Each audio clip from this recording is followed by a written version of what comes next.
আসসালামু আলাইকুম। একটা প্রশ্ন আজ আপনাকে করব, উত্তরটা আমাকে না, নিজের হৃদয়কে দিবেন। আপনার ভেতরে কি কাম আছে, রাগ আছে, লোভ আছে, দুনিয়ার মোহ আছে, মানুষের প্রতি অতিরিক্ত আসক্তি আছে? যদি থাকে তাহলে কি আপনি মুসলমান নন? অনেকে আজ এই প্রশ্নে ভেঙে পড়ে, ভাবেন আপনার দ্বারা ইসলাম হবে না। কিন্তু আজ সত্যটা শুনুন, ইসলাম মানুষকে ফেরেশতা বানাতে আসেনি। যদি কাম না থাকতো তাহলে বিয়ে থাকতো না, যদি রাগ না থাকতো তাহলে অন্যায়ের বিরুদ্ধে দাঁড়ানো হতো না, যদি চাওয়া পাওয়া না থাকতো তাহলে মানুষ কাজ করতো না। এই অনুভূতিগুলো আল্লাহ নিজেই আমাদের ভেতরে দিয়েছেন। সমস্যা নিয়ন্ত্রণ হারানোতে। কাম ভিতরের আগুন, কাম আগুনের মতো। আগুন দিয়ে রান্নাও হয়, আবার আগুন ঘরও পুড়িয়ে দেয়। হালাল পথ হলে এটা ইবাদত, হারাম পথে হলে এটা ধ্বংস। আপনি লড়ছেন, চোখ নামানোর চেষ্টা করছেন, হারাম থেকে বাঁচতে কষ্ট করছেন, তাহলে আপনি খারাপ না, আপনি সংগ্রামী মুসলমান। ক্রোধ শক্তি না, ধ্বংস। রাগ আপনাকে পশু বানাতে পারে, আবার রাগ আপনাকে নায়কও বানাতে পারে।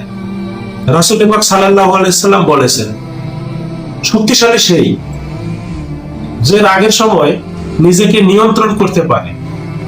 আপনি কি রাগের পরে অনুতপ্ত হন, ক্ষমা চান? তাহলে আপনার হৃদয় এখনো বেঁচে আছে। লোভ অন্তরের পরীক্ষা। দুনিয়া সুন্দর, টাকা দরকার, সম্মান দরকার, কিন্তু যখন টাকার জন্য নামাজ ছুটে যায়, যখন হালাল হারামের পার্থক্য ভুলে যায়, তখন লোভ আমাদের দাস বানায়। প্রশ্ন হলো, আপনি কি হালাল পথে থাকার চেষ্টা করছেন? যদি করেন তাহলে আপনি আল্লাহর পথে আছেন। মোহ ভুলে যাওয়ার ব্যক্তি। সবচেয়ে বড় বিপদ হলো আখিরাত ভুলে যাওয়া। যখন দুনিয়ায় সব হয়ে যায় আর কবরের কথা মনে থাকে না, তখন আমরা হারিয়ে যাই।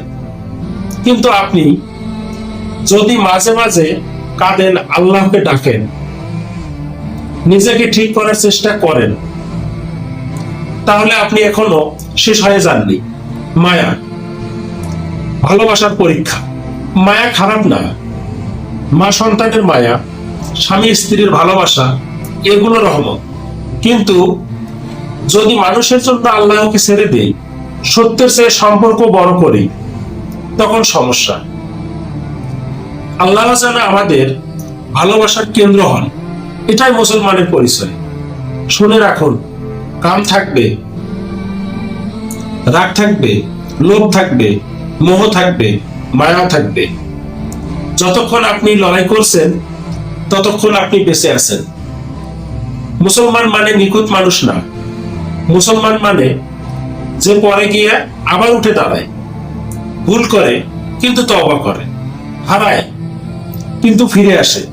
শয়তানের সবচেয়ে বড় ভাগ, শয়তান আগে গুনাহে ডাকে, তারপর বলে তুই তো খারাপ, তোর দ্বারা ইসলাম হবে না। এই কথাটা বিশ্বাস করবেন না।